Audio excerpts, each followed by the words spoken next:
higit pa sa salapi ang ninakaw mo sa akin dahil inagaw mo rin ang aking kaligayahan. Kaya sabihin mo sa akin, paano ko ire-respeto ang isang mga agaw at... Masasabi mo, Pasiano? Maganda, ate. Malakit, hindi ganong masukal ang lupain to. Magkano nga uli ang presyo nito? 1.4 million. Pero matatawaran ko pa hanggang 1.2. Ganun ba? O sige, ate. Bilhin mo na to. Sa tansya ko, tataas ang value nito 5 years from now. Baka higit pa sa doble. Dahil para na rin commercial area ang location nito. Tama ka. Dahil bungad lang ito ng Bulacan. Halos nasa boundary ng Caloocan. Huwag mo na itong pakawalan. Baka maunahan ka pa ng ibang buyer. Wala akong ganong kalaking halaga. Meron ako 100,000 na pang-reservation fee. Kakukuha ng pambili mo rito. Kaya nga kita sinama dito para makita mo Oh. at matulungan mo kung umutang kay Annalyn. Oh. Tamang-tama.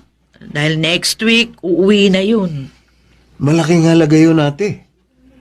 Baka mahirapan ako. Pero sige. Bahala na. Pero, ate ikaw din bahala sa akin. Huwag kang mag-alala. Kapag pinautang ako ni Annalyn ng 1.4 million at mabili ko ito ng 1.2 million, di sa'yo yung 200,000. Oh, ayos. Ayos. Very good. Oh. Sisiguruhin ko sa iyo, ate. Hindi ka matatanggihan ang bunso nating kapatid.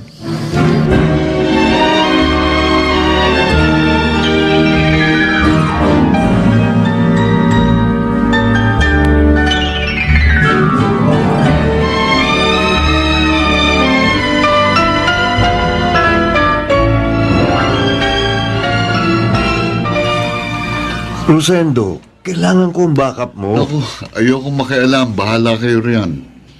Konting pabor lang ang hinihingi ko sa iyo.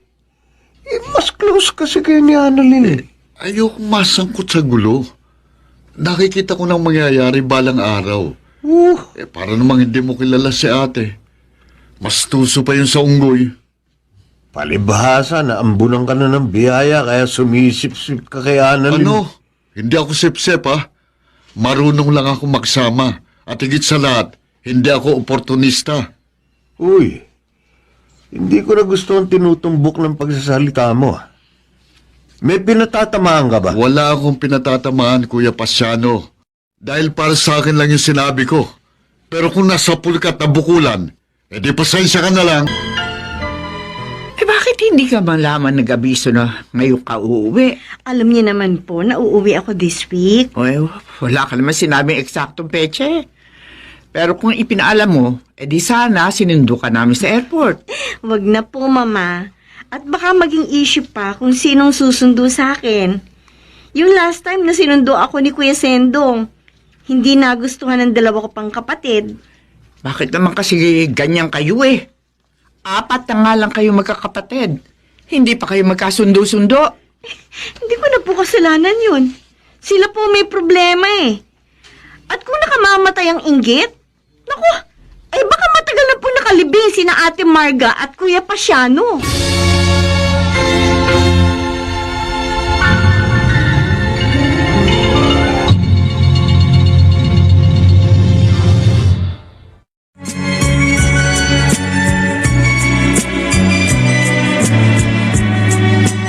At ngayon, balikan natin ang tampok na kasaysayan sa ating dulang. May pangako ang bukas.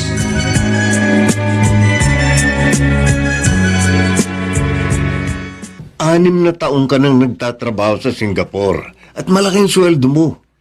Kaya siguro naman, mahigit pa sa 1.4 million na savings mo. Oo nga, pero meron akong ibang pinaglalaanan noon. Gusto ko rin bumili ng property sa bandang Tagaytay. Masyado lang mahal kaya kulang pa yung pondo ko. Uy, yun naman pala di, ipahiram mo na muna kay ate ang pera mo. Sayang kasi yung bibilhin niya Baka maunahan pa siya ng ibang buyer. Pag-iisipan ko muna. Urgent yun, Annalyn. Kaya huwag mo nang patagalin. Ano ka ba naman, Kuya Pasiano? 1.4 million yun. Hindi yun barya. O bakit? Wala ka bang tiwala kay ate? Hindi naman sa ganon. Huwag ka na magdalawang isip pa. Wala ka naman talo rito eh. Dahil kung sakaling hindi makabayad si ate, o edi sa'yo mapupunta yung bibilhin niyang property. Oh, okay, sige. Payag na ako. Pero kailangan meron kaming kasunduan. Ay, oo, meron talaga. Sa katunayan, may ginawa na akong kontrata. O ayan, nung basahin mo. Aba, ang bilis ah. Halatang pinagplanuhan ninyo ah. Mukhang pinagkaisahan niyo ako. Basahin mo muna ang nakasaad dyan bago ka mag-react. Huwag ka mag-alala, Annalyn. Dahil kung uunawain mo mabuti yung nakasulat dyan, wala kang talo. Dahil pabor sa'yo ang ating magiging kasunduan.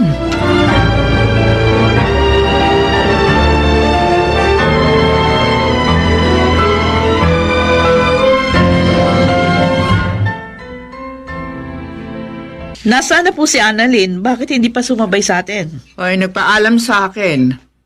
Aalis lang. Kina Rosendo na raw siya magtatanghalian.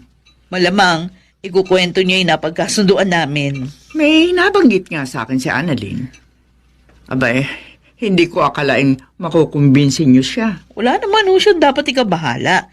Dahil babayaran ko siya. Hindi ko siya tatakbuhan. Hindi naman yun ang punto ko, kundi yung ugali niya. Malaki na kasi ang pinagbago niya eh. Very independent na siya at may sariling disposisyon. Ganun pala talaga yung tao kapag nagkakapera. Nagbabago na ugali. Kala ko nga hindi niya ako pauutangin. Nangangahulugan lamang yun na nananaig pa rin ang kanyang pagiging mababang loob. Na kahit umangat ang kalagayan niya sa buhay, siya pa rin yung dating Annalyn na mabait at hindi makasarili. Kaya sana naman, maging maayos ang trato mo sa kanya.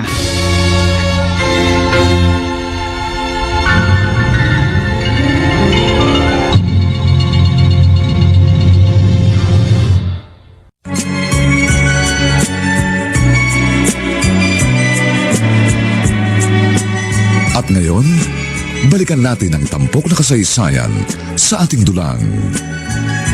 May pangako ang bukas.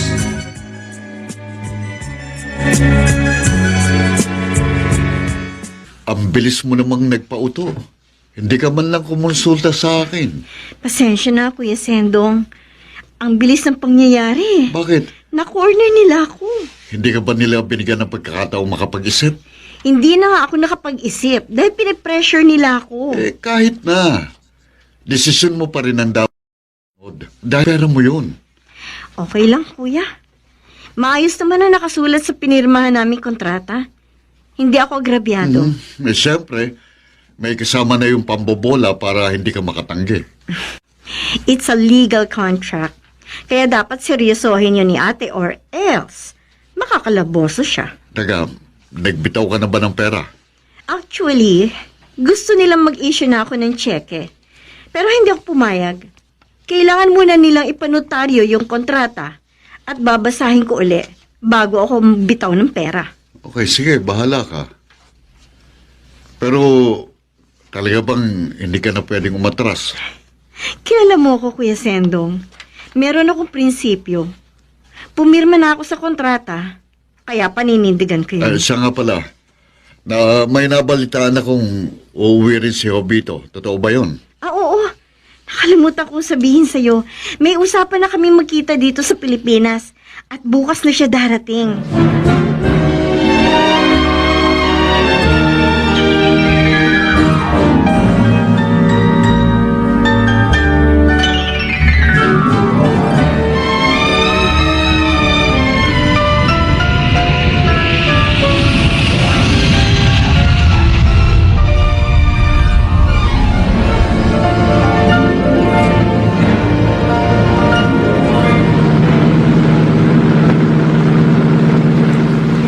Kaya pala malaking ipinaarkila mo sa aking van dahil ang dami mong bagahe. Ano bang laman ng mga balikbayan box na ito? Tinutulungan ko lang ang kapatid ko. Magtatayo kasi siya ng ukay-ukay shop. Kaya dinala ko na ang lahat kong lumang damit. Bakit naman kasi ang hilig mong bumili ng mga damit Tapos, isang buwan mo lang gagamitin, hindi mo na isusuot. Yun na kasi ang naging bisyo ko. Kaya walang tumatagal na damit sa akin. Para lang babae, no? Walang tumatagal sa'yo. Grabe ka talaga sa akin. Baka nakakalimutan mo. Katatapos lang ng ating second anniversary. Paano mo nasabing walang babaeng tumatagal sa akin? Mabait lang siguro ako. At uto-uto. 2 beses na kitang nahuli, pero pinagbigyan pa rin kita. Kung sa ibang babae lang yon, matagal na rin tayong hiwalay.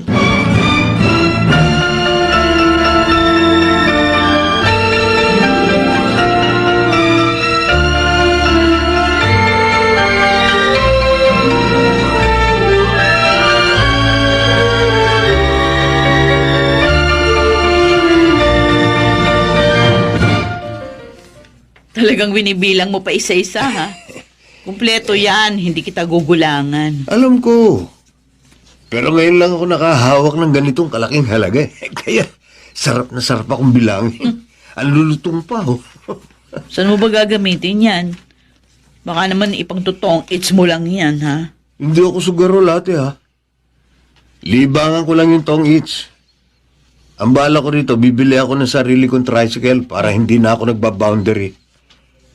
Ikaw naman ate. Ngayong hawak mo na ang titulo ng lupang binili mo. Ano ngayon balak mo? Murang-mura yung pagkakabili ko rito.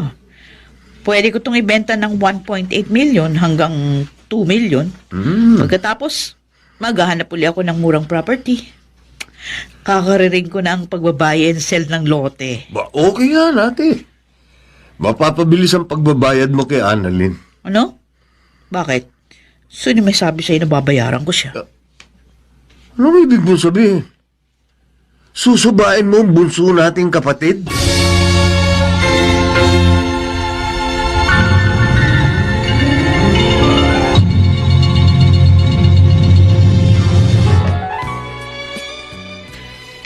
Seryoso ka ba? Bakit? Sa tingin mo ba nagbibiro ako? May pinirmahan kayong kontrata. Oh, Kaya hindi mo yun pwedeng baliwalain. Sa kalabosong bagsak mo pag hindi ka sumunod sa kasunduan yun ni Annalyn. kayang-kaya ko siyang paikutin. Ate, hindi ako abogado. Pero naiintindihan kong mabuti ang nakasulat sa kontrata. Kaya hindi ko alam kung paano mo yun magagawa ng hokus-pokus. Kung sa bagay, nagtapos ka ng abogasya. Yun nga lang, hindi ka nakapasa sa bar exam. Kaya hanggang ngayon, attorney pulpul ka pa rin. Haba, lakas mo mga asar, ha? Nangiinsulto ka ba? Hindi naman sa ganun. Nagtataka lang ako kung anong klaseng magic ang gagawin mo sa kontrata. Hindi mo ba narinig yung sinabi ko? Napakasimple. Oh. Hindi ang kontrata ang paiikutin ko, kundi si Annalyn. Ate, matalino si Annalyn. At marami na rin siyang pera. Mahirap na siyang banggain. Hindi na siya ang dating Annalyn na tahimik, uto-uto at sunod-sunuran sa atin. Alam ko ang kahinaan ni Annalyn. Kaya alam ko rin kung paano ko siya paiikutin na parang trumpo.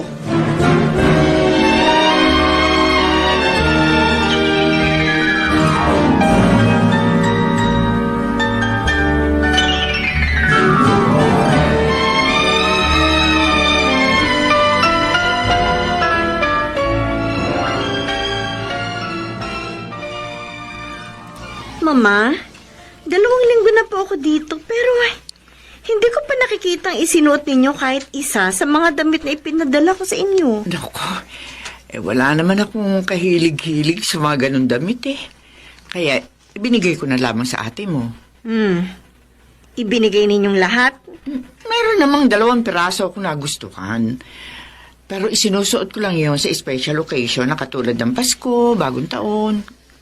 Mahigit 100 ng branded na damit ang ipinadala ko sa inyo. Tapos 2 lang ang nasa inyo? Teka muna, nasa na rin po yung pinadala ko sa inyong perfume at branded na bag. Kwan, hiniram ni Marga. Yun. Hiniram o kinuha? Ma, magsabi nga kayo ng totoo. Huwag niyo na pagtakpan si ate. Annalyn, anak, Juanega, Annalyn, sandali!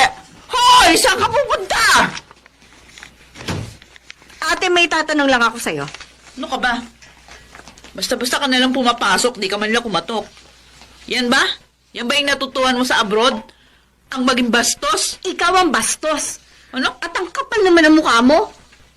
Ano ba pinagsasasabi mo? Alam mo? Kitang-kitang ebidensya. Bakit suot mo yung damit na binigay ko kay mama? Binigay niya sa akin ito dahil hindi siya mahilig sa mga ganitong damit. Ang sabihin mo, lahat ng mga pinadala ko kay mama, kinukuha mo. Ano? Pag nakusunadahan mo. At kung anong hindi mo gusto, yun ang mapupunta kay mama. Hoy. Huwag mo akong pararatangan ng ganyan, ha? Wala kang ebidensya. At yung perfume at branded bag na kasama doon sa huling package na pinadala ko. Ang sabi ni mama, inarbor mo raw. Ano, totoo ba yon? Sinabi yan ni mama sa'yo? Oo! At kilala ko si mama. Hindi siya sinungaling na tao. Hindi naman kasi niya kailangan yon. Kaya inarbor ko na lang. Oh, kita mo na. Eh di nahuli kita sa sarili mong bibig. Naisahan ako dun, ha? Inuhuli lang pala ako. Oh, ano? Bakit hindi ka makapagsalita? Alam mo namang birthday gift ko yun sa kanya. Pagkatapos kukunin mo, bakit hindi pa masapat na ebidensya yan na makapal ang mukha mo? Yan ba pinagpuputok ng butsi mo? Ha? Okay, fine. Susoli ko na sa'yo. O, yan! Nasa loob ng bag na yan yung perfume. Saksak mo dyan sa baga mo. At ikaw pa may ganang magalit? Ibang klase ka talaga. Oo na, ako nang makapalang mukha. Oh, hiyang-hiya naman ako sa'yo. Kaya pwede ba umalis ka na sa harapan ko? Baka kung ano pang magawa ko sa'yo!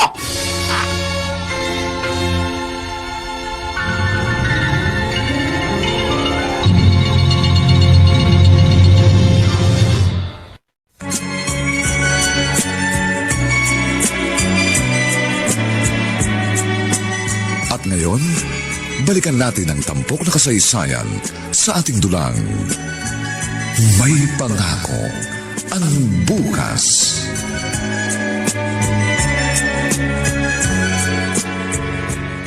Ma, nagsumbong ba kayo kay Annalyn?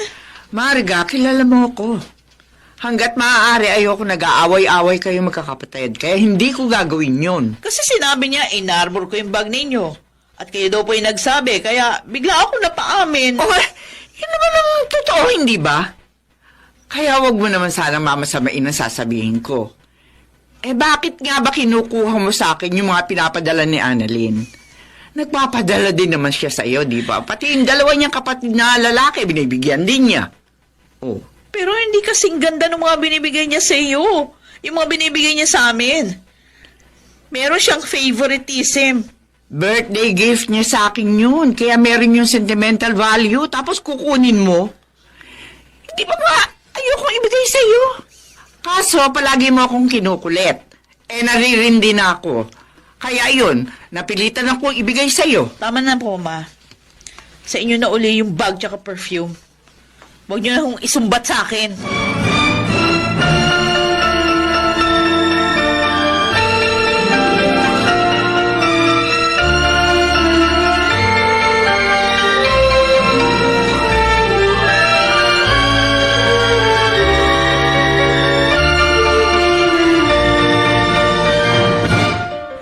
Sendong, bakit hindi mo sinasabi sa akin na nangyayaring anomalya? Wala akong alam doon, Annalyn.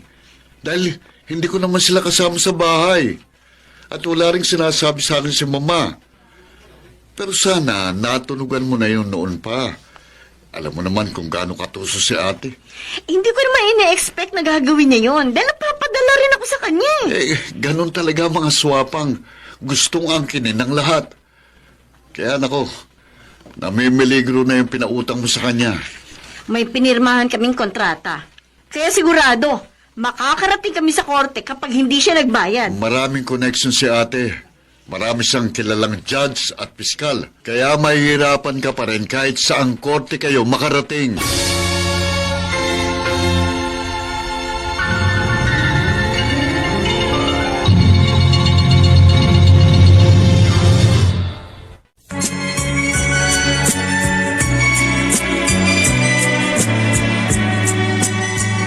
ngayon, balikan natin ang tampok na kasaysayan sa ating dulang. May pangako ang bukas.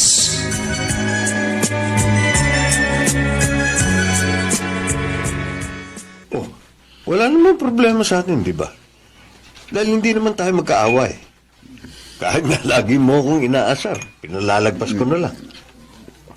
Yun na nga eh. Tayong mga lalaki kaya dapat tayong gumagawa ng paraan para magkasundong dalawa nating kapatid. Kaso parang kinakampihan mo si ate laban kay Annalyn eh. O ikaw rin naman, di ba? Kinakampihan mo si Annalyn laban kay ate. Anong gusto niyo gawin ko? Sa inyo ako kumampi at pagtulong-tulungan natin si Annalyn? Mas mabuti siguro kung wag na lang tayong makialam. At baka lalo pang lumaki ang gulo. Hindi pa pwedeng hindi tayo makikialam. Kailangan nating magmalasakit sa dalawa nating kapatid. Basta ako, mananahimik na lang ako. Pero, kung gusto mong makialam, bahala ka.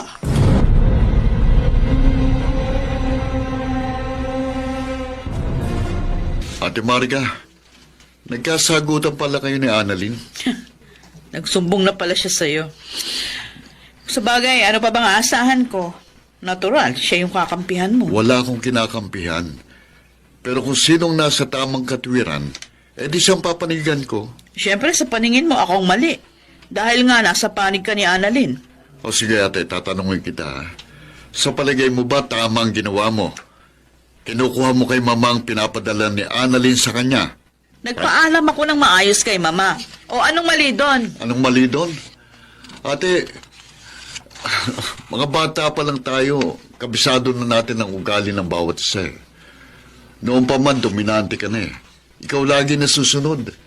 At lahat ng ginusto mo, kinukuha mo. Rosendo, hindi tayo close. Pero hindi rin tayo magkaaway. Pero kung babanggain mo ako, tulad ng ginawa ni Annalyn, ay hindi kita urungan. Ayoko ng gulo, ate. Kahit ng mga bata pa tayo, akong maayos ng gulo natin. Kahit nga kayo ni Kuya Pasiano nag-aaway din. Pero sinong gumagawa ng paraan para magkabatil kayo? Hindi ba't ako rin? Noon yun, Rosendo. Iba lang sitwasyon natin ngayon. May kanya-kanya na tayong buhay, kaya dapat walang pakialaman.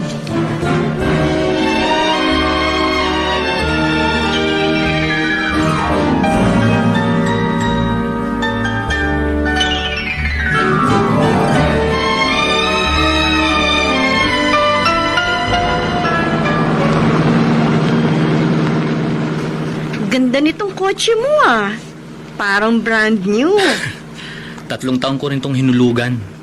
Swerte nga ng utol ko eh. Dahil siya ang gumagamit habang nasa Saudi ako. Ilang araw ka hindi nagpakita sa akin ah. Malamang ibang babaeng nauna mong naisakay dito, ano? Here we go again. Umiral naman ang pagiging paranoid mo. Ayoko nang makipagtalo sa'yo dahil hindi ka naman maniniwala sa mga sasabihin ko. Paano pa ako maniniwala sa'yo? Ilang beses mo na ako niloko. Annalyn, matagal nang tapos yun. At nagkaayos na tayo. Bakit ba paulit-ulit mo yung inuungkat? Paulit-ulit ka rin kasi nagsisinungaling eh. Mauunawaan naman kita kung magsasabi ka ng totoo. Hindi naman kita masisisi kung sa ibang babae mo hahanapin ang bagay na hindi ko kayang ibigay. Kung naiinggit ka sa kanila, di sige. Magiging patas na ako. Tamang-tama. May nakita na ako.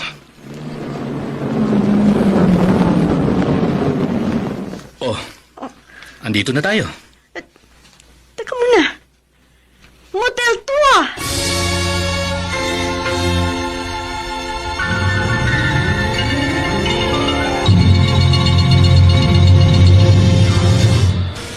Huwag kang mag-alala. Hindi kita pipilitin kung ayaw mo. Sa umpisa pa lang, bago kita sagutin, alam mo na ang prinsipyo ko. Kaya tatanungin kita, bakit dinala mo pa rin ako sa ganitong lugar? Sandali lang. At ipapark ko itong kotse ng maayos. Teka sandali, bakit ka nag-park dito? Nakahamba lang tayo sa kalsada. Kaya inayos ko ang pagpapark ng kotse. At sa palagay mo, papayag ako? Hindi pwede, ayoko. Okay, sige. Bahala ka. Lalabas na ako.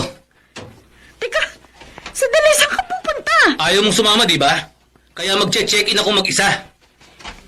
Sandali! Sandali lang, wag mo ko iwan dito! Hoy! Ano ba? Bumalik ka na rito!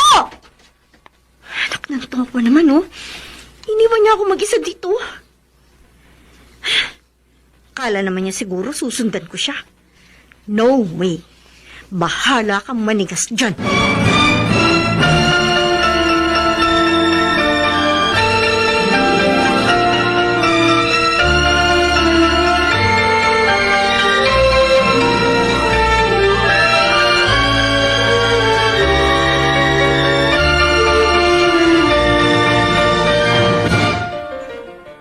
Anong ginawa mo? Naghintay ako dun sa loob ng kotse. Pero 30 minutes lang. At dahil hindi pa rin siya bumalik, edi bumaba na ako. Umuwi na ako mag-isa. Noon pa man, binalaan na kita eh. Pero hindi ka nakinig sa akin. Sumingki ka pa rin. Maayos naman siya nung umpisa eh. Nag-effort naman siya. 7 months din siyang naghintay at nagtyaga manligaw. Kaya ayun, na-develop ako sa kanya. O ganun talaga ang mga lalaki. Matyaga at gentleman habang nanliligaw. Pero lalabas din ang tunay na ugali kapag naging boyfriend mo na. Maganda naman ang naging relasyon namin noong unang taon. Pero namalaunan, ayun, nag-umpisa na uli siya mambabae. Ang mabuti siguro kung makipag-break ka na sa kanya. Huwag mo nang patagalin pa dahil lalo ka lang mahihirapan. Naku, bahala na nga siya sa buhay niya. Kahit pa mambabae siya ng kahit ilan, wala na akong pakialam.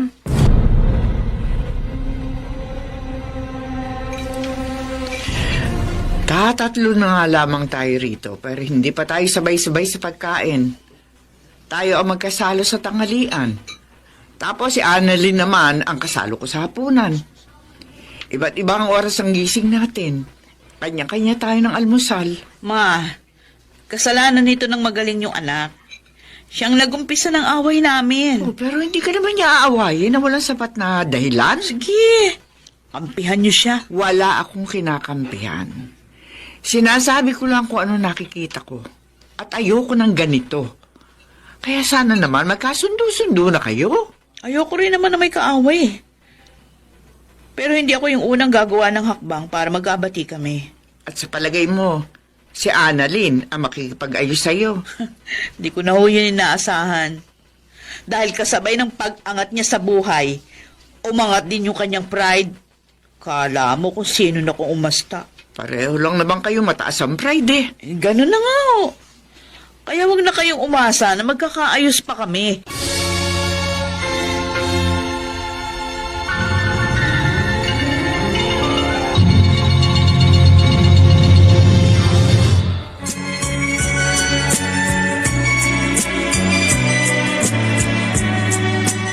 At ngayon, balikan natin ang tampok na kasaysayan sa ating dulang.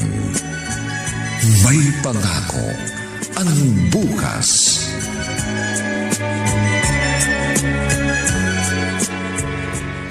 Ilang araw na kayong hindi nag-iimikan.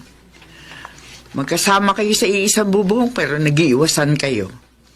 Pinapaliit nyo lang ang espasyong inyong ginagalawan dahil hindi na makalakihan tong bahay natin. Wala po tayong magagawa, Mama. Dahil yun ang hinihingi ng pagkakataon. Pero ako tong nahihirapan sa sitwasyon nyo. Huwag po kayo mag-alala. Dahil malapit na po akong umalis. Kailan ka ba babalik ng Singapore? May bago na po ako employer, kaya hindi na po ako babalik ng Singapore. Sa Japan na po akong tatrabaho, Ma. Ha? Bakit ka lumipat ng employer? Mas malaki po kasing offer eh. 50% ang madadagdag sa sweldo ko. At malapit ko na pong matapos sa mga requirements. Pero mas mahirap sa Japan, ha? Sobrang labig doon, di ba? Sa una lang po mahirap, masasanay din po ako. O, paano? Hanggang kailan ka ba magtatrabaho sa ibang bansa? Bahala na po. Hanggat may magandang opportunity at hanggat kaya ng katawan ko, hindi po ako hihinto sa pagtatrabaho.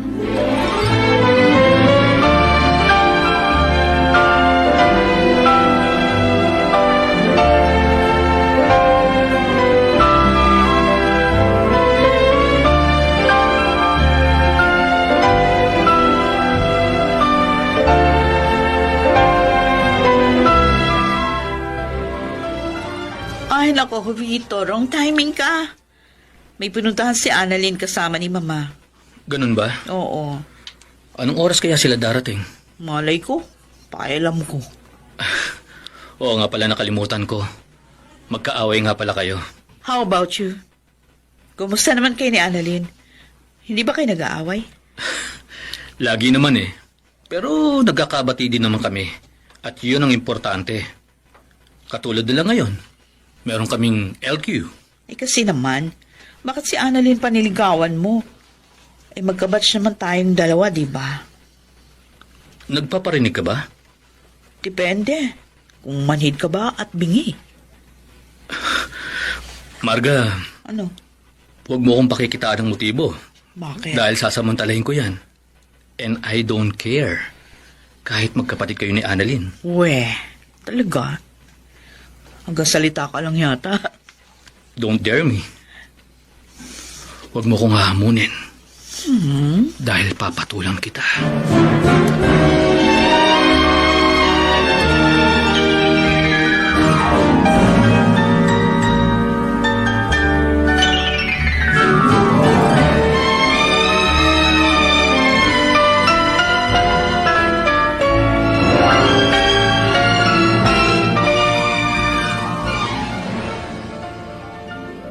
Annalyn, kanina nakita kong kotse ni Robito. Nakaparada sa tapat ng gate nyo. Oh, talaga? Anong oras? Kanina lang. At malamang ikaw ang paakay niya eh. Sayang, hindi kayo nagpang-abot. Saan ka ba nanggaling? Namasyal kami ni Mama at nanood na rin ng sine. Maganda ba palabas? Oo naman. Nag-enjoy nga ako eh. Talaga? At least kahit paano, nabawasan ako ng stress. Pero yung napanood kong hindi maganda eh. At siguradong hindi mo rin magugustuhan. Bakit? Ano ba yun? Kasi hindi nagtagal si Obito kanina eh. Umalis din agad. And guess what? Kung sino kasama niya. Si Ate Marga? Oh, sino pa ba sa akala mo? Saan naman sila pupunta? Hindi ko alam. Pero wag naman sana silang makarating sa langit. Dahil kapag nangyari yun, siguradong mahuhulog ka sa impyerno.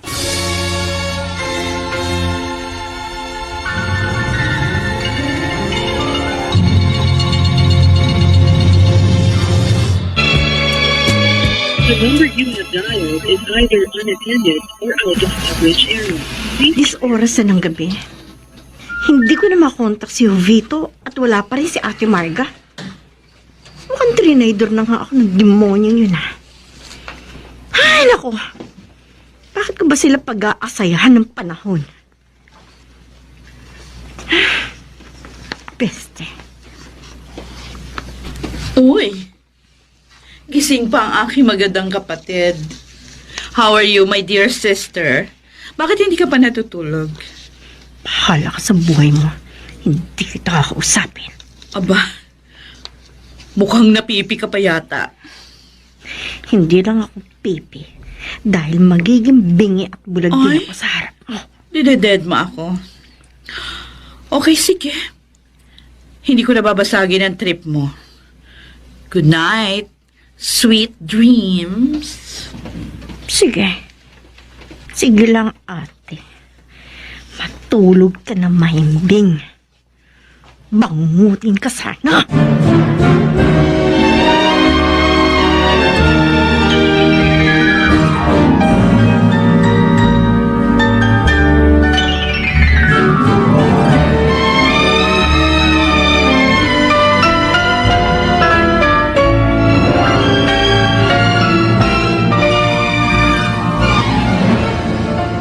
Mabuti naman at naabutan kita dito sa inyo.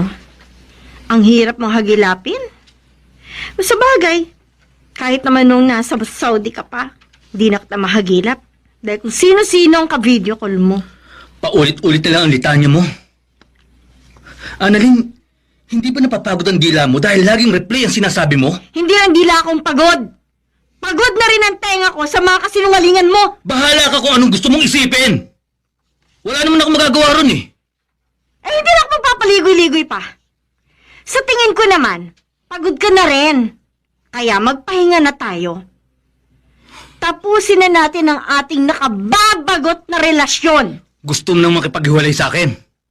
At ano pa ba sa akala mo? At paano kung hindi ako pumayag? Eh, ganyan ka naman palagi eh. Yan ang lagi mo sinasabi tuwing makikipag-break ako sa'yo. Kaya nga, Annalyn, hanggat wala tayong mutual agreement, mananatili ang relasyon natin. Ayan naman kasing hirap sa'yo eh. Ayaw mo akong bitiwan, pero tuloy-tuloy naman ang pambababae mo. O hindi ba't malinaw na panggagago at pambabastos yung ginagawa mo? Wala akong babae! Ayoko na! Ayoko na, Vito. Dahil last na ito. Mula ngayon, tapos na sa atin ang lahat. Sa ayaw at sa gusto mo!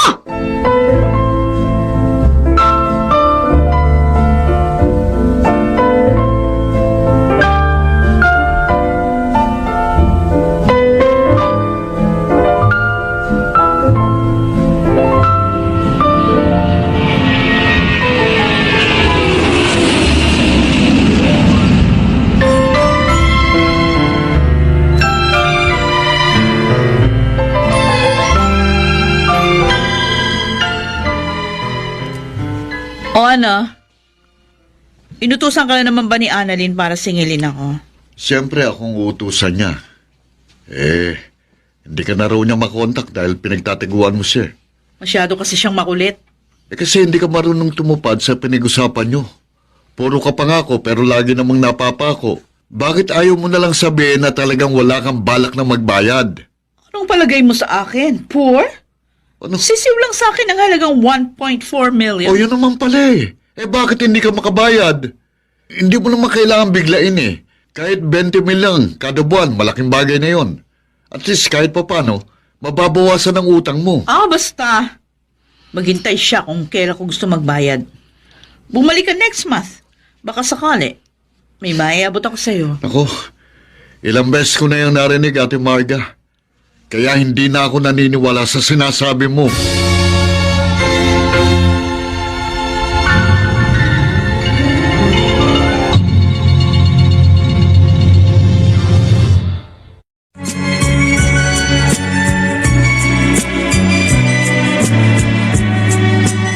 At ngayon, balikan natin ang tampok na kasaysayan sa ating dulang. May pangako ang bukas.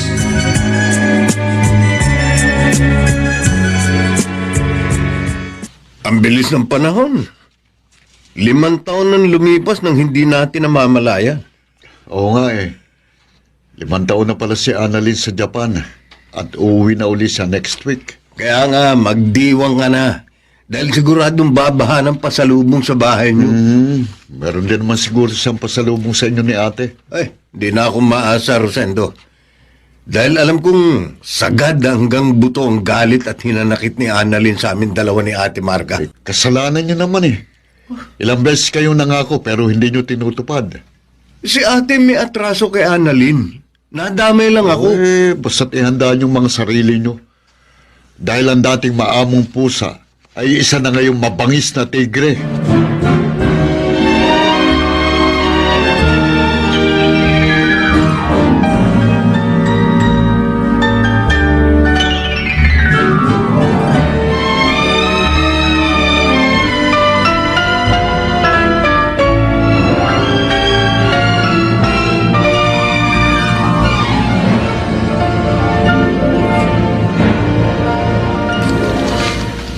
Paano yan, Marga? Darating na si Annalyn next week. O di dumating siya. Wala akong pakialam. Siguradong sisingilin ka na niya. Wala na akong hawak na pera. Mahigit 200,000 na lang yung balanse ko sa bangko. Bakit kasi isinagad mo yung budget sa pagpapagawa nitong bahay? Sana inuna mo muna yung pagbabayad kay Annalyn. Bakit ba masyado kang concerned kay Annalyn? Huwag mo sabihin na interesado ka pa rin sa kanya hanggang ngayon. Marga, mahigit 4 na taon na tayong kasal. Ano pa bang ikinababahala mo? Basta. Alam kong gagawin niyang lahat para makaganti siya sa akin. Pero nakahanda na ako. At hindi ko siya uurungan. Magkamatayan pa kami.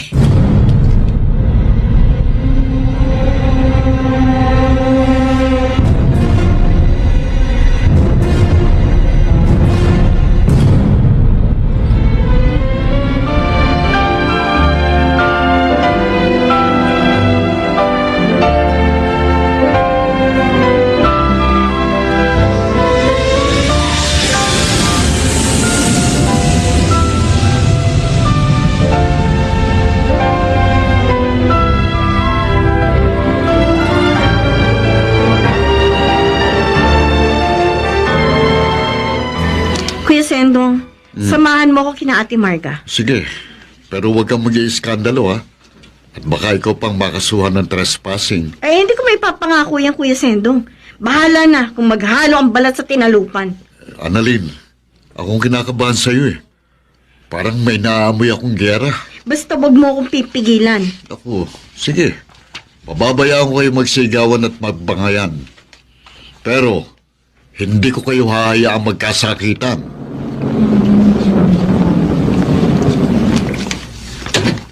Aba, at may dumating na hudas. Annalyn, kumusta ka na? Ang kapal naman ng mukha mo, magpakita pa sa akin. Alam ko, malaki ang kasalanan ko sa'yo. Kaya patawarin mo ako. Kung makahingi ka ng tawad, para ka lang humihingi ng candy. Alam ko hindi yun madali. Kaya sabihin mo sa akin, anong dapat kong gawin para mapatawad mo ako? Okay. Sige. May biglang pumasok sa isip ko. Patatawarin kita sa isang kondisyon. Kondisyon? Anong kondisyon?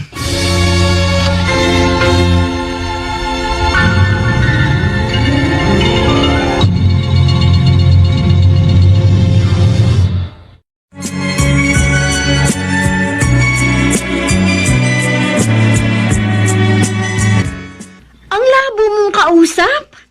Wala kang isang salita. Kailan ka ba talaga magbabayad? Bakit ba ang kulit mo? Ilang beses ko bang sasabihin sa'yo maghintay ka? Ilang beses mo na ako pinaghintay sa wala? Matagal mo na ako pinagmumukhang tanga. Puro ka pangako, pero hindi mo naman tinutupad. Ang sabi mo, babayaran mo ko ng installment. Pero wala ka pang naibibigay kahit isang hulog. Nagmamadali ka kasi. Masyado kang atat. At ako pa ngayon na nagmamadali? Malinaw ang usapan natin. Babayaran mo ako sa loob ng 5 taon. Anong petsa na, Ate Marga? 2 linggo ka ng overdue, pero wala ka pa rin naibabalik kahit isang sentimo. Wrong timing ka kasi. Wala akong hawak na pera. Nakapagpatayo ka nga nitong bahay mo sa halagang 3 milyon. Pagkatapos hindi mo ako mabayaran, na yung utang mo'y 1.4 million lang? Bakit? Bakit hindi mo naman sabihin sa akin ang harapan na gusto mo subain ang pera ko? Mandurugas ka kasi! Hoy! Hindi ako mandurugas ha! Bawiin mo sinabi mo! Bakit? Ayun naman ang totoo, di ba? Palibasa, isa kang frustrated lawyer at yung mga katulad kong madaling utuin ang gusto mong lokohin. Masyado ka ng mayabang, Annalyn. Umangat ka lang ng konti sa buhay, akala mo kung sino ka na kumasta? Ang laki na ng pinagbago mo! Ay dahil natuto na ako sa buhay ko! Hindi na ako yung dating Annalyn na tahimik, duwag, at sunod-sunuran sa lahat ng gusto mo! Kaya palaban ka na? At ang taras pa ng dila mo? Oo! Dinito na ako magsalita ngayon dahil palaban na nga ako! Pinaglalaban ko lang ang aking karapatan! Bakit? May umaapi ba sa'yo? At ano bang ginagawa mo sa akin? Matagal mo na akong ginago! Hindi ba pang-aapi ang tawag doon? Paano ka magiging api? Ikaw nga dyan ang bastos! Hindi ka marunong rumispeto! Pagkatapos mo ako paasahin, paikutin at lokohin, gusto mo irespeto kita? Higit pa sa salapi ang ninakaw mo sa akin dahil inagaw mo rin ang aking kaligayahan! Kaya sabihin mo sa akin, paano ko irerespeto ang isang mga agaw at mandarambong na katulad mo? Labastangan! Ako naman! Ano ba? Kakalbuhin kitang balutitang Ikaw ang kakalbuhin ko! Ay! Tama na! Ay! Bawat nagkakasakitan na kayo! Itiwan mo ako dito!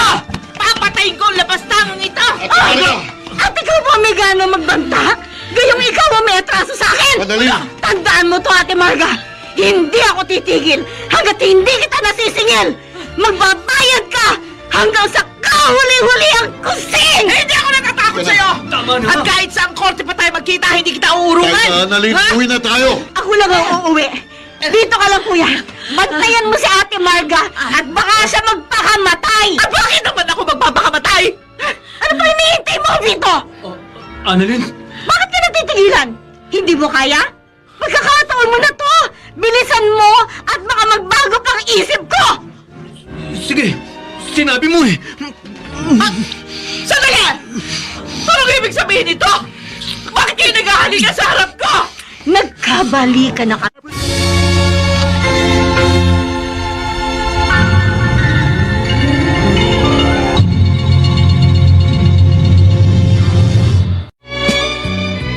Anong sabi ng doktor? Kumusta na si Ate Marga? Na-stroke siya.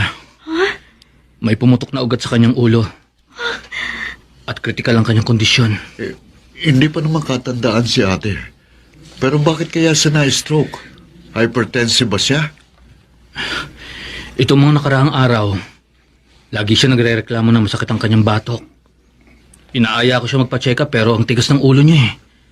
Tapos ang hilig pa niyang kumain ng matataba at maaalat na pagkain. Baka nga matagal na siyang may high blood. At yung mainit na pagtatalo nila ni Annalyn ang nag-trigger para sa'yo ma-stroke. Siguro nga, masyado nang mataas ang kanyang blood pressure. At hindi niya yun pinansin. At kulang daw sa makabagong kagamitan ng ospital na ito. Kaya kailangan na natin siyang ilipat. Doon sa bagong ospital na moderno ang gamit. Okay, sige. Kailangan na natin kumilos sa lalong madaling panahon.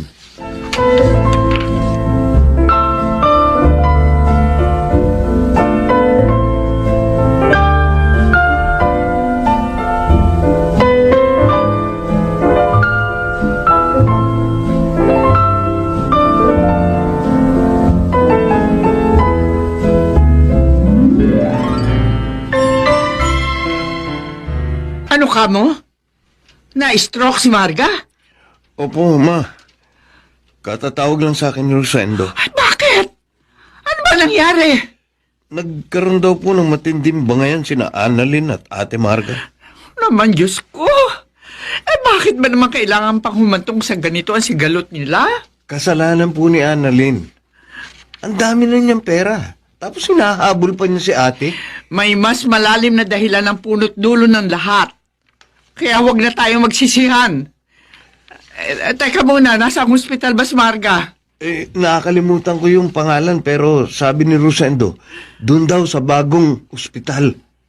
Oh, Diyos na mahabagin, oo. Ligtas po sana ninyo sa bingit ng kamatayan ng aking anak.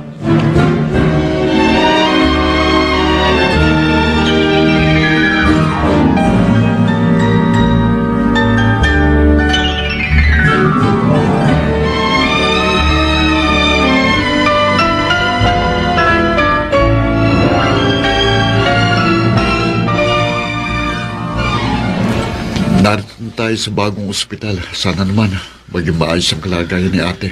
Idiniretso na si Marga sa operating room. Annalyn, ang laki pala ng binayaran mo. 1 million kasing hinihingi nilang deposit. Kaya ginawa ko ng 1.5. Marami pa kasing dapat pagkagastusan eh. Salamat at inabonohan mo. Pero huwag kang mag-alala. Baka ibenta na namin yung house and lot para makabayad kami sa'yo. Saka na lang natin yan pag-usapan. Ang pagtuunan natin ng pansin ngayon ay ang kalagayan ni ate. Kung alam ko lang nahahantong sa ganitong lahat, hindi na sana ako umuwi. Oo, aminin ko. Masama ang loob ko kay ate.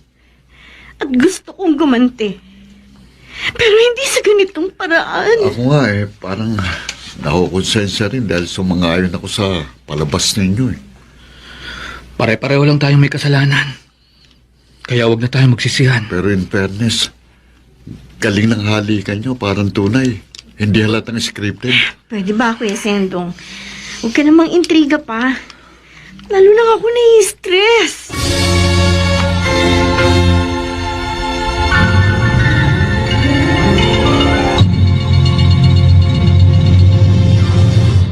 Masaya ka na ba dahil nakaganti ka na? Hindi ko ginustong nangyari, Kuya Pasiano. Kunwari ka pa. If I know, tuwan-tuwa ka. Tama na, kuya. Huwag mo nang palalain pang sitwasyon natin. O bakit? Totoo naman yun, di ba? Umuwi itong si Annalyn para maningil at maghiganti. At itong naging kinalabasan. Oo na! Oo na, kasalanan ko! Lagi naman ako may mali sa paningin ninyo ni ate. Tama na, sabi.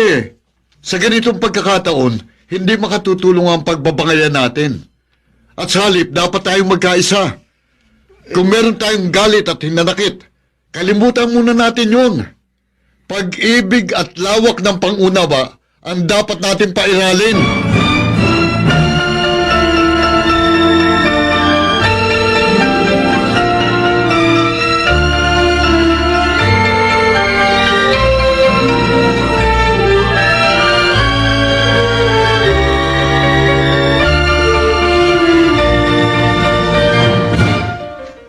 Ate Marga, kung naririnig mo ko, patawarin mo ko. Oo, aaminin ko. Gusto kong makaganti sa'yo. Pero hindi sa ganitong paraan.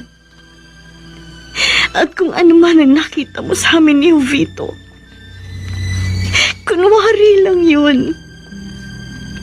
Napilitan lang ang asawa mong pumayag sa gusto ko. Dahil may atraso rin siya sa akin. Pinagsisisihan ko na ang nangyari. Kaya ulitin ko. Patawarin mo ko.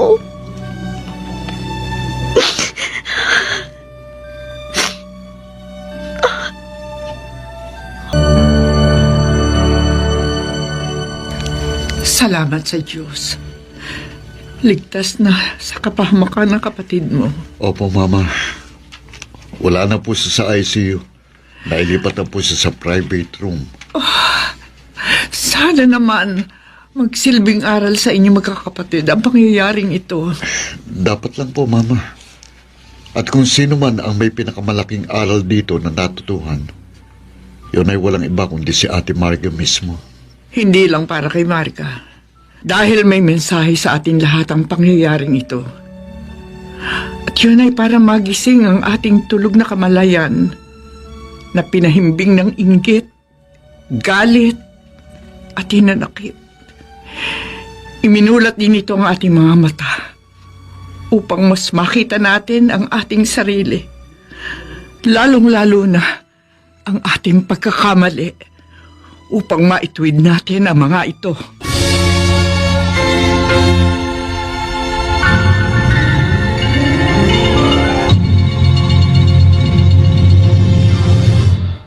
Maraming salamat sa iyo, Annalyn. Tunay ngang meron kang ginintong ang puso. Malaki ang atraso sa iyo ni Marga. Pero sa kabila ng lahat, dinamayan at tinulungan mo pa rin siya. Ginawa ko lang kung anong nararapat. At inaakala kong tama. Malaki rin ang naging kasalanan ko. Kasalanan natin, Annalyn. Lahat tayo. May partisipasyon sa pangyayaring ito. Pero salamat pa rin sa Diyos. Dahil napagtagumpayan natin. Tama ka. At ang isang ipinagpapasalamat ko, gumaan ang bigat dito sa dibdib ko. Tunay nga palang malaking balakid ang galit at hinanakit para makamove on tayo sa masasaklap na pangyayari sa ating buhay. Kahit naman ako nagkaroon din ng hinanakit. Hindi sa iyo kundi sa sarili ko. Dinamdam ko ang paghihiwalay natin. At labis kong sinisisi ang sarili ko. Pero salamat. Dahil hindi nagtagal, natauhan din ako. At yun ang ipinagpapasalamat ko sa Diyos.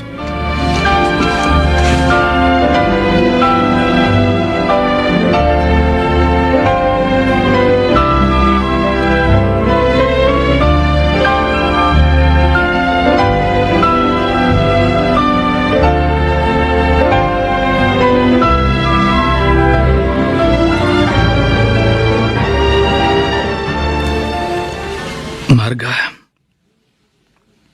Patawarin mo ako. Dahil sa pagkapanggap namin ni Annalyn. Nangyari sa'yo ito. Kalimutan mo na yun, Vito. Kung meron mang dapat sisihin dito, yun ay walang iba, kundi ako. Matagal na nanaig sa aking puso ang inggit at galit na alam kong nagtulak sa akin sa kapahamakan. Pero natuto na ako at sapat ng leksyon sa akin ang pangyayaring ito. Kumusta ka na, Ate Marga? Annalyn, Aalis muna ako. Para makapag-usap kayo ng masinsinan. Salamat at patuloy ka nakaka-recover, ate. ako mas higit na nagpapasalamat. Hindi lang sa Diyos, kundi sa'yo, Annalyn. Napakabuti mo. May kasalanan din ako, ate. Kaya, patawarin mo ko. Kung meron mang dapat humingi ng tawad, yun ay walang iba, kundi ako. Akong may malaking kasalanan. Kaya itong aking naging kaparusahan. Tama ka nung sabihin mong isa nga akong mga agaw at mandarambong. Kaya patawarin mo ako. Kalimutan na natin yun, ate. Ang mahalaga, pare-parehong namulat ang ating mga mata. At hindi pa huli ang Una sa lahat, pinapasalamatan ko ang Diyos dahil sa isa pang taong idinagdag niya sa akin. Salamat sa pagpapala at magandang kalusugan.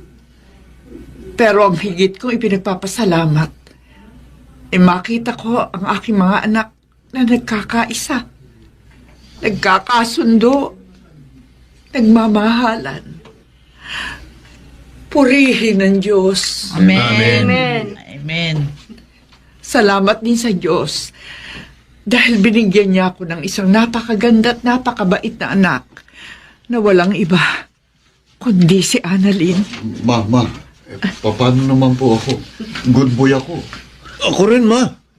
Good boy na po ako. Eh, anong good boy? Pasaway ka kaya? Oh? Hoy, ate, mukhang natahimik ka yata. Wala akong masabi. Nakakahiyamang isipin, pero tanggap ko naman. Ako yung pinakabad sa ating magkakapatid. Dati pa yun. Pero ngayon, ang bait-bait mo nga eh. Tapos, ang sweet mo. Wow, ang sweet naman. Bagay na bagay. Talaga lang ha. Baka kaplastikan lang yan. Huwag nga kayong ano dyan. Oo. Alam niyo, mga anak, pinasaya niyo talaga ako. Naku, ito na marahil ang pinakamasaya kong kaarawan. Natutuwa ako kapag nakikita ko kayong ganyan. Ito na marahil ang sagot sa aking matagal ng dasal. Opo, Mama. Kung ano man po ang inyong nasasaksihan, ay walang iba, kundi ang katuparan ng magandang pangako ng bukas.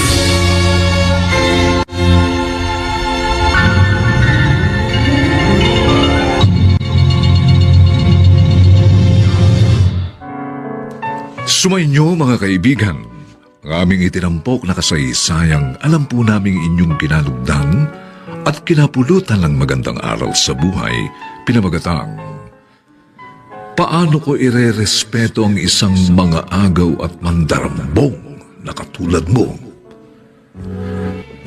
Samantala, ang mga bituin ng radyo na nagbigay buhay sa ating pagtatanghal ay sina Rosana Villegas, Leonel Benjamin, Phil Cruz, Susan Robles, Alan Ortega, at si Chiquit del Carmen Amor sa papel na Annalyn.